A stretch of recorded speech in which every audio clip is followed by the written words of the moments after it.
Көчөгө чыкпа, бул кафеге барба, саат мынчада үйдө болуп кал деген эркектерди кээ бир аялдар туура эмес түшүнөт. Биз эркектер өз аялына ар дайым ишенет. Мен мисалы аялыма ишенем, аялым мага ишенет. Башка эркектер дагы аялына ишенет, аялдар эркектерге ишенет. Бирок эркектер эмнеге ишенбейт, билесизби?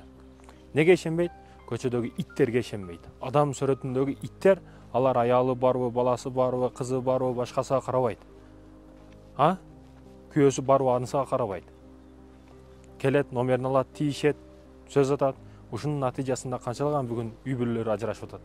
Ушунун натыйжасында канчалаган бычак саюулар, өлтүрүп кетүүлөр, түрмөгө баруулар, камалуулар болуп атат.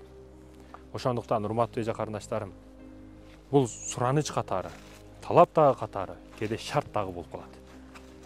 Күйөөңүздүн уруксатсыз иш кылбаңыз. Каяка барасыз?